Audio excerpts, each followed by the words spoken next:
ناظرین آداب، Urdu news and media network India کے تحت میں جاوید جمال الدین آپ سے گزارش ہے اس چینل کو سبسکرائب کیجئے، لائک کیجئے، شیئر کیجئے اور اپنے قیمتی مشوروں سے نوازتے ہوئے کامنٹس کرنا بھی نہ بھولیں۔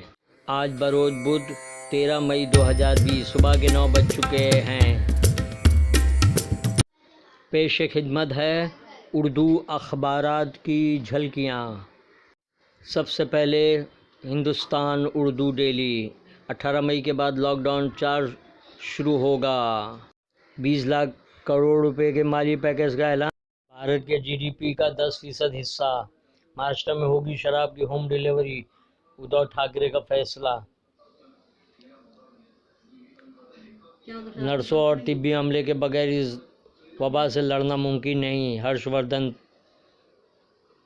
ریاستی جیلوں سے 17,000 قیدی رہا ہوں گے، انل دیشمکھ۔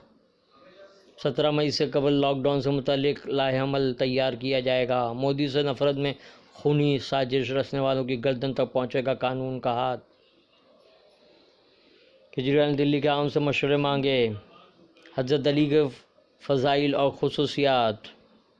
2 گز کی دوری، ہندوستان کا اداریہ۔ روزنامہ انقلاب کی شہ سرخی، 20 لاکھ کروڑ کا پیکیج، چوتھا لاک ڈاؤن اور خود کفیل ہندوستان کا عزم۔ سابق وزیر اعظم منموہن سنگھ اسپتال سے ڈسچارج۔ صحافی ارنب گوسوامی کو قرنطین کرنے کا مطالبہ ٹویٹر پر ٹرینڈ کر گیا۔ لاک ڈاؤن کے دوران پہلی پیسنجر ٹرین ممبئی سینٹرل سے دہلی کے لیے روانہ۔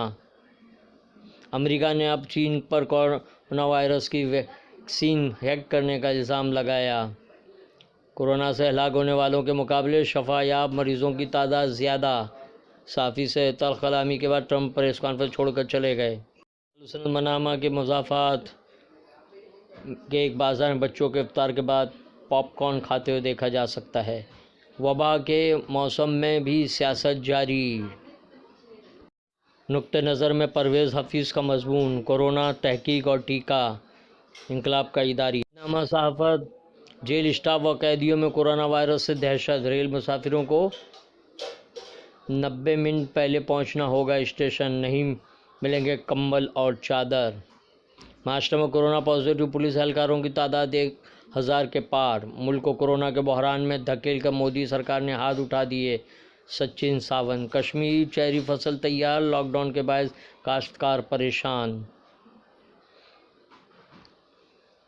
دعا، اہمیت، فوائد، آداب، شرائط اور ہماری حاجت و ضرورت۔ سب کو ہنسنے کی اجازت ہے، کہاں گلشن میں۔ صحافت کے مضامین، چین ہند سرحد پر جھڑپیں، اداریہ۔ یہ تھی اردو اخبارات کی جھلکیاں، پھر ملاقات ہوگی، اللہ حافظ۔